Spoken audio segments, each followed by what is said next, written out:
شهر رمضان الذي أنزل فيه القرآن هدى للناس وبينات من الهدى والفرقان شهر رمضان الذي أنزل فيه القرآن هدى للناس رمضان کو گزارا کیسے جائے، پروگرامز کیا ہوں اس میں، یعنی آپ کا اتنا بہترین مہینہ ہے، آپ چھٹیاں کبھی اپنے جو وہ کرتی ہیں، پروگرامنگ کرتی ہیں کہ بھئی فلاں جگہ جائیں گے، فلاں تاریخ کو وہاں جائیں گے، اس کے بعد وہاں جائیں گے، اس کے بعد وہاں جائیں گے، اتنے دن یہاں رہیں گے، وہاں یہ کریں گے، پورا ایک پروگرام ہوتا ہے نا. تو یہ بھی آپ کے پاس ایک روحانیت کو اپنی قوی کرنے کا ایک پروگرام ہے اس مہینے میں. اس کو کیسے گزاریں، اس میں چند چیزوں کا آپ کو ایسی پروگرامنگ کرنی پڑے گی. پہلی تو چیز یہ کہ مستحب کاموں کی تلاش کریں، سوچیں کہ آپ نیکیاں ہم کون کون سی کریں، ایک لسٹ بنا کے رکھیں، کاپی ایک مینٹین کریں کہ اچھا مجھے یہ کرنا ہے، اتنی تلاوت کرنی ہے، اتنی فلاں چیز کرنی ہے، اتنے غریبوں کی امداد کرنی ہے، اتنے پیسے صدقے میں دینے ہیں، فلاں چیز کرنی ہے، یہ کتاب ہے میں فلاں کو گفٹ میں دوں گی، یہ اس طرح سے کروں گی. پورے آپ دیکھیں گے کاپیاں بھرتی چلی جائیں گی اور آپ دیکھیں گے ارے بہت مزہ آپ کو آئے گا کہ واقعی نیکیوں کی اس طرح سے، جس طرح تھنگس ٹو ڈو اور وہ سب کو جو آپ پورے چارٹ بناتی ہیں کہ آج کے دن مجھے کیا کرنا ہے کیا کرنا ہے، اس طرح کی پروگرامنگ آپ اپنی کریں. فلاں دعا پڑھنی ہے، اس کے بعد یہ کرنا ہے، پھر گھر کے یہ فلاں فلاں کام نمٹانے ہیں، والدہ کا ہاتھ بٹانا ہے، اور اس کو یہ سب فائدے، ثواب اور فائدے آپ کو لیتی چلی جائیں. یعنی مستحب کاموں کی تلاش، اتنا وقت نہیں ورنہ میں اس کی بھی پوری ایک فہرست آپ کے سامنے بیان کرتا، لیکن یہ کہ آپ خود تلاش کریں گے کون سے کام ایسے ہیں. ایسا نہ ہو کہ وہ 2 3 4 کے بعد آپ کی انگلیاں جو ہیں اس جگہ پہ رک جائیں گے، وہ 3 4 ہو گئے بس کافی ہے، اس میں اس سے زیادہ کہاں تلاش کریں.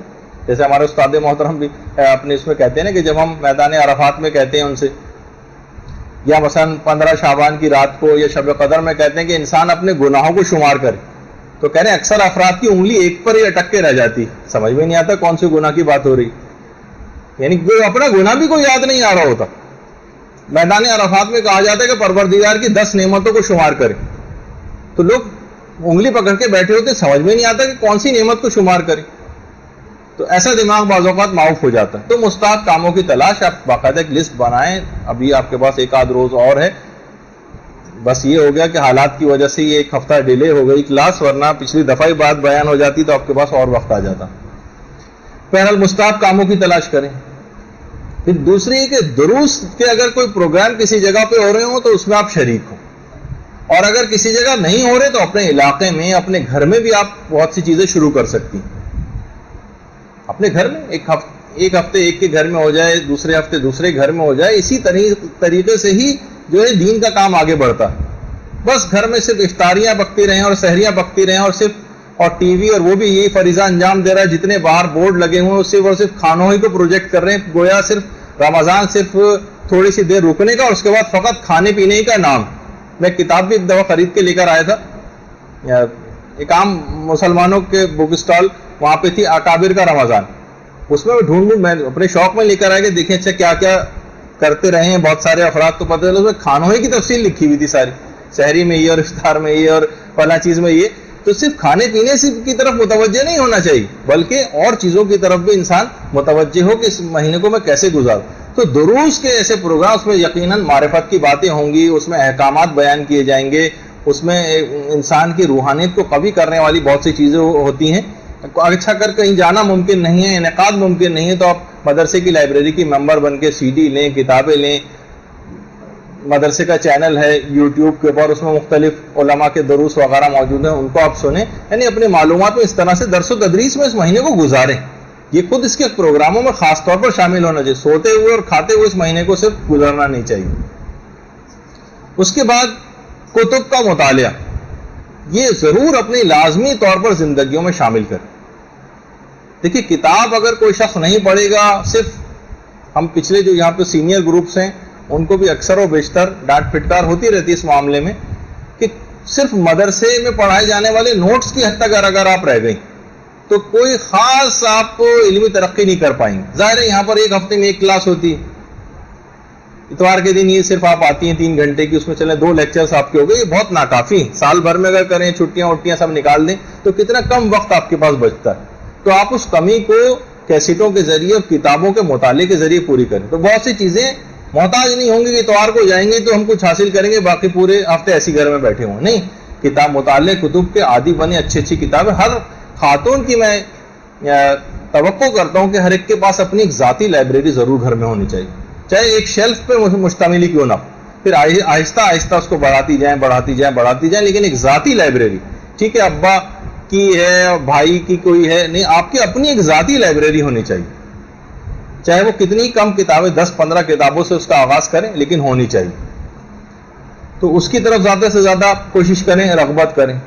اگلی چیز یہ ہے کہ ایسے افراد کی آپ کو مدد کرنی ہے جو مالی لحاظ سے, فکری لحاظ سے, اعتقادی لحاظ سے یا میدان عمل میں کمزوری کے اعتبار سے ہوں, ان کی کمک اور مدد آپ کو کرنی. صرف ہم مدد صرف پیسوں ہی کی مدد کو سمجھتے ہیں. آپ دیکھتے ہیں کتنی خواتین ہیں ان کے نماز روزے غلط ہوئے چلے جا رہے ہیں, مسائل شریعت کا ان کو علم نہیں ہے. آپ دیکھ رہی ہیں عورتوں کے مخصوص مسئلے دیندار خواتین بھی صحیح طور پر ان سے واقف نہیں ہیں. جو چیزیں آپ سنیں عورتوں تک پہنچائیں, ان کی نمازیں خراب نہ ہوں, روزے خراب نہ ہوں. کیسے ہے آپ اس پہ اکتفا کر کے بیٹھ جاتی ہیں کہ چند باتیں آپ کو پتہ چل گئیں اور کسی دوسرے کو آپ نہ بتائیں. اس ماہ مبارک میں کمزوروں کی مدد, کمک, چاہے وہ عقائد کے اعتبار سے کمزور ہوں ان کی مدد کریں, عمل کے اعتبار سے کمزور ہوں ان کی مدد کریں, فقہی اعتبار سے کمزور ہوں ان کی مدد کریں. بہت ساری چیزوں کے اندر مالی لحاظ سے ان کی بھی کریں. لیکن صرف ہمارے یہاں مدد کرنے کا مفہوم فقط اور فقط پیسے کے اعتبار سے ہی ہو جاتا ہے. وہ تو آج آپ کو 10 کروڑ روپے بھی دے دیے جائیں تو ایک گھنٹے میں اتنے مستحقین ہوں گے کہ اگلے گھنٹے میں پھر 10 کروڑ کی ضرورت آپ کو پیش آئے گی. وہ پروردگار عالم ہی سب کی ضرورتوں کو پورا کرنے والا ہے کتنا بھی. لیکن جتنی ہمارے اندر اپنی حیثیت ہے, چاہے وہ مال کے اعتبار سے ہو, چاہے وہ علم کے اعتبار سے ہو, اپنے ریسورسز کو استعمال کرنے کے اعتبار سے ہو. آپ کی چند عورتوں کے اندر سے ہے, آپ مجالس پڑھنے جاتی ہیں, 2-4 لوگ آپ کی نگاہ میں ہیں, کچھ غریب ہیں ایسے, کچھ کو کتابوں کی ضرورت ہے, کسی کو کچھ ہے, آپ اپنے وسائل کو بروئے کار لائیں. کسی سے کیش سن کر بھی آپ مدد کروا سکتے ہیں. ضروری نہیں کہ آپ کے پاس اپنا ہی اتنا کچھ موجود ہو اور ہر ایک کو اپنی جیب سے ہی آپ مدد کرنی. اپنے تعلقات کو استعمال کریں, اپنی جاہ کو استعمال کریں دین کے کاموں کے لیے. آپ کسی کے تھرو کروا سکتی ہیں بہت سے کام. آپ کہیں گے بھائی فلاں شخص جو ہے اس کا یہ مسئلہ ہے, ان کو کچھ کتابوں کی ضرورت ہے, 1000 روپے مثلا چاہیے, آپ کسی کو بھی لے کے وہ کتابیں جو ہے گفٹ میں دلوا دیں تاکہ یہ دین کا کام آگے بڑھے نا. یہ صرف پیسوں کی حد تک نہ رہ جائے معاملہ. مثلا بہت سے لوگ ہوتے ہیں, جیسے اکثر مولانا رضا داؤدانی صاحب تھے, ان کے پاس بہت سے افراد خواتین ہیں, پردہ مکمل نہیں ہے ان کا, اور جناب مرد حضرات ہیں داڑھی نہیں ہے, اور سید ان کے پاس, وہ خود فرماتے ہیں کہ لوگ آتے ہیں ہمارے پاس تو ہم ان سے کہتے ہیں بھائی صاف صاف بات ہے کہ آپ نے اپنا حق خود ختم کر لیا. جو کھلم کھلا گناہ کرے اسے سہم سعادت نہیں دیا جا سکتا. تو آپ اپنے ہولیے کو صحیح کریں, داڑھی وغیرہ رکھے گئے. کتنے ہی افراد ایسے ان کو یہ مسئلہ بتائے گا, چاہے انہوں نے شاید بہت سے افراد ہیں لالچی کے تحت داڑھی رکھ لی کہ ہماری تاکہ مدد ہوتی رہے, ان عورتوں نے پردہ کرنا شروع کر دیا ہو. لیکن ایک بات, آپ کچھ پیغام تو آگے پہنچائیں نا تاکہ لوگوں کو احساس ہو کہ بہت سارے افراد حق رکھنے کے باوجود بھی اپنے آپ کو بہت سے گناہوں کے باعث اپنے حقوق سے خود محروم ہو جاتے ہیں, اپنے آپ کو محروم کر لیتے ہیں بہت سی وجوہات کی بنا پر. تو یہ ایک ایسی چیز ہے, یعنی کمزور لوگوں کی مدد, جس میں ساری چیزیں شامل ہو جاتی ہیں. آپ باقاعدہ صرف سننے کی حد تک, یہ نوٹس بنانے کی حد تک نہ رہے گا جب تک عمل نہ کریں, ورنہ یہ سب بیکار. ورنہ تو کتابیں کے قبرستان بھرے پڑے ان تمام چیزوں کے اذکار سے, وہ لے کے آپ بھی شیلف کے اندر بھر لیجئے. اگر عمل نہیں کرنا تو پھر کوئی فائدہ نہیں. اچھا, پھر اس کے بعد ایک چیز آتی ہے اور وہ ہے روزانہ کی جو دعائیں. یہ بھی بہت اہم ہے. ایسا نہ ہو کہ صرف عمل کے لیے بہت ساری چیزیں آپ کریں کہ بھائی میں فلاں کی مدد کر رہی ہوں, فلاں یہ کر رہی ہوں, اور دعاؤں سے غافل ہو جائیں. نہیں, ہر شخص کی روحانیت کی ایک نیڈ بھی ہوتی, وہ دعاؤں اذکار اس سے اس کی نیڈ پوری ہوتی. تو اس میں افراط و تفرید کا شکار نہیں ہونا چاہیے کہ اگر ایک کام کر رہے ہیں تو دوسرے کام سے بالکل پہلو تہی کر لیں گے, ہم وہ کام کرتے رہیں, غریبوں کی مدد کرتے رہیں, اور لیکن دعائیں نہیں پڑھیں. دعائیں بھی پڑھنا ضروری ہے, دعائیں بھی پڑھنا ضروری ہیں. تو روزانہ کی جو مشہور دعائیں ہیں وہ بھی اس سلسلے میں جو ہے وہ ضرور پڑھیں. یا علی ہو, یا عظیم ہو, یا غفور ہو, یا رحیم والی دعا, وہ ہر نماز کے بعد جو پڑھی جاتی ہے وہ بھی آپ کو مفاتی میں مل جائے گی. ماہ مبارک رمضان کی روزانہ کی جو دعا, اللہم ادخل علی اہل القبور السرور, رمضان میں پڑھنے کی کچھ خاص دعاؤں میں سے یہ بھی آپ ضرور اس میں پڑھیں. مفاتی کھولیں, اس کے اندر یہ سب دعائیں آپ کو لکھی ہوئی نظر آ جائیں گی. اللہم ارزقنی حج بیتک الحرام فی عامی ھذا و فی کل عام, یہ والی جو دعا ہے یہ بھی آپ کو مفاتی اور دیگر کتابوں میں مل جائے گی. تو کچھ ایسی چیزیں ہیں کہ آپ لازمی ان دعاؤں کو روزانہ پڑھنے کی جو ہے عادت ڈالیں. تلاوت قرآن ہے, یہ آپ اس کا انشاءاللہ جب شب قدر کی گفتگو آئے گی اس میں ہم اس کے بہت سارے اسرار و رموز جو علماء نے بتائے ہیں وہ آپ کی خدمت میں بیان کریں گے. کہ تلاوت قرآن جو اس مہینے کی بہار ہے اس میں اس سے بالکل بھی غافل نہ ہو. اور اس کے اندر بھی اس بات کی تفصیل آئے گی کہ بہت سو میں تو متعلق یہ بات کہی جاتی ہے کہ لوگ کہتے بھی ہیں اور بات صحیح بھی ہے کہ قرآن کو سمجھ کے پڑھنا چاہیے. وہ کہتے ہیں اگر ہم سمجھ کے پڑھیں گے تو چند آیات سے زیادہ ہم روزانہ نہیں پڑھ سکیں گے. تو کیا بہتر ہے؟ تلاوت تیزی سے کرتے ہوئے چلے جائیں وہ بہتر ہے یا مثلا چند آیتوں کو تدبر سے یا تفکر کے ساتھ پڑھ لیں؟ تو اکثر علماء کا یہ کہنا ہے کہ ماہ رمضان میں قرآن کو ختم کرنے کا اور تلاوت کو کرتے ہوئے جانے کا اس کی ایک الگ سے بھی تاکید آئی. وہ تو ٹھیک ہے تفکر کریں تدبر کریں، اس کو تو کبھی بھی کوئی نہ کوئی منع کر سکتا ہے، نہ اس سلسلے میں کوئی دو رائے ہیں. لیکن رمضان کی خصوصیت یہ کہ اس میں صرف تلاوت بھی مطلوب ہے. اس کو جو فائدے آپ جس کام کے لیے بھی جس فکر سے بھی آپ تلاوت کر رہی ہیں ٹھیک ہے، وہ اس کے لیے الگ موقع کوئی نکالیے، تفسیر آپ لے کر بیٹھے ہیں اس میں تدبر کریں تفکر کریں درس قرآن سنیں. لیکن خود قرآن کو ختم کرنا اور فقط تلاوت بھی مطلوب ہے چاہے آپ کو کچھ سمجھ بھی نہ آئے. یہ خود رمضان کی الگ سے خصوصیت ہے کہ اس میں جتنی زیادہ ہو سکے تلاوت کریں، چاہے اتنی زیادہ تفکر کے ساتھ ہم نہ بھی کر سکیں. یہ صرف رمضان کے حوالے سے میں آپ کی خدمت میں بات بیان کر رہا ہوں. ایران میں ہم دیکھتے ہیں بہت سی چیزیں جو اچھی دیکھیں اس قوم میں جو نکال کے جب بھی پیش کرتے ہیں، یہاں پہ بھی ہمیں نظر آئے تو ہم آپ کی بھی تصویر اس میں لگا کے پیش کریں کہ ووٹ دینے کے لیے لائن لگی ہوئی ہے خواتین کی. تو یہ فالتو وقت یہاں پہ بھی کیوں ضائع کیا جائے؟ تلاوت قرآن، ہاتھ میں قرآن لے کے اس لائن میں لگ کے بھی تلاوت ہو سکتی. ہم دیکھتے ہیں کتنے افراد ہیں اور ممالک میں ایئرپورٹس پہ آپ دیکھیں جہاں پڑھنے لکھنے کا کچھ رجحان ہے، لوگ وہاں ایئرپورٹس پہ فارغ اوقات میں بجائے کہ یہاں ایک دوسرے کو بیٹھے دیکھتے رہیں. ہمارے ایئرپورٹ پہ جائیے ہر آدمی دوسرے کو بیٹھ کے دیکھ رہا ہوتا ہے صرف. وہاں پہ آپ جائیں ہر آدمی کے ہاتھ میں تقریباً کتاب ہوتی ہے، یعنی جو غیر مسلم معاشرے ہیں ان کی بات کر رہا ہوں. وہ ایک دوسرے کو بیٹھے صرف تجسس کی نگاہ سے دیکھ نہیں رہے ہوتے یا نظر بازی کرنے میں مشغول نہیں ہوتے.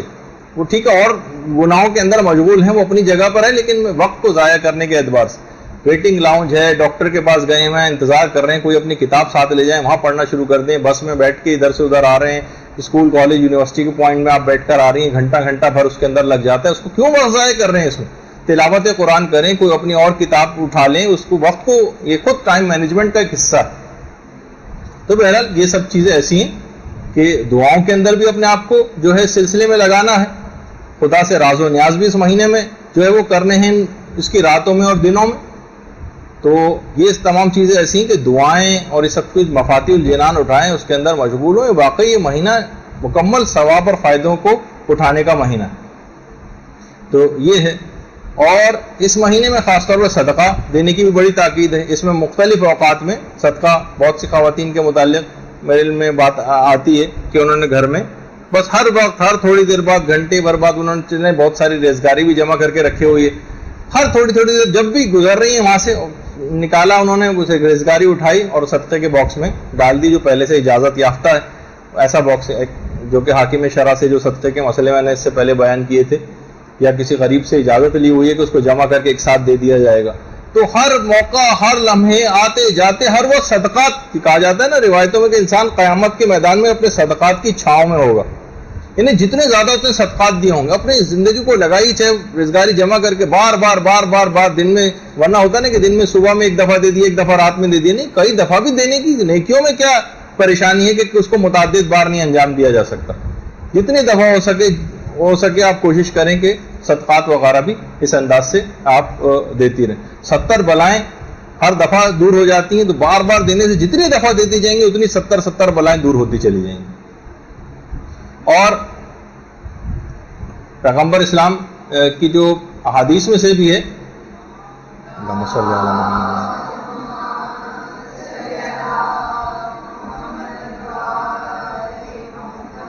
کہ گناہ بھی صدقہ دینے سے جو ہے وہ معاف ہوتے ہیں، اور بہت ساری روایت اس سلسلے میں جو ہیں. اور ہمارے 8ویں امام موسیٰ قاسم علیہ السلام کے متعلق فرماتے ہیں اللہم صلی علی محمد وعلی محمد، یعنی 8ویں امام کہتے ہیں اپنے والد 7ویں امام کے متعلق کہ میرے بابا رمضان کی آخری تاریخوں میں ہر رات 20 رکعت نماز مستحبی بڑھا دیا کرتے تھے. ہر رات 20 رکعت، آخری راتوں میں ہر رات میں 20 رکعتیں مستحبی بڑھا دیتے تھے. ہم جیسے جیسے دن قریب آتے جاتے ہیں ویسے ویسے نمازوں کی کو کم کرتے چلے جاتے ہیں، لیکن وہ بڑھا دیا کرتے تھے. اچھا، اب اس میں آپ کو زبان کے اوپر بہت زیادہ کنٹرول رکھنا ہے اس کا خیال کرنا ہے، آنکھوں کے اوپر بہت زیادہ کنٹرول جو رکھنا ہے، حرام چیز کوئی نہ ہو، رشوت خوری اور مختلف چیزیں یا مال حرام اس طرح سے کمانا، اس پہ اپنے آپ کو کنٹرول رکھنا ہے۔ اور ایک چیز اور دیکھیے، بہت ساری طبیعتیں ایسی ہیں کہ ان کی طبیعتیں عام دنوں میں روزہ رکھنے پر تیار نہیں ہوتی۔ ٹھیک ہے، ہمیں پتہ ہے، ہمیں بہت زیادہ ثواب معلوم ہے، لیکن کیا کریں، دل نہیں چاہتا روزہ رکھنے کو۔ ہمیں پتہ ہے کہ لوگوں کی امداد کرنے کا اور صدقات دینے کا کتنا ثواب ہے، لیکن انفاق فی سبیل اللہ کے اوپر دل زیادہ تیار نہیں ہوتا، ہاتھ جیب کی طرف زیادہ جاتا نہیں ہے اس سلسلے میں۔ ٹھیک ہے، نمازیں جو ہیں، ہمیں پتہ ہے کہ رات کو شب بیداری کی کتنی تاکید ہے، نماز شب پڑھنے کی کتنی تاکید ہے، لیکن نماز شب کے لیے کوشش کے باوجود اٹھا ہی نہیں جاتا۔ ان لوگوں کے لیے بھی ایک آسان حل بتایا گیا، وہ افراد، اور یہ حل جو بتایا ہے ہمارے چھٹے امام جعفر صادق علیہ السلام نے بتایا،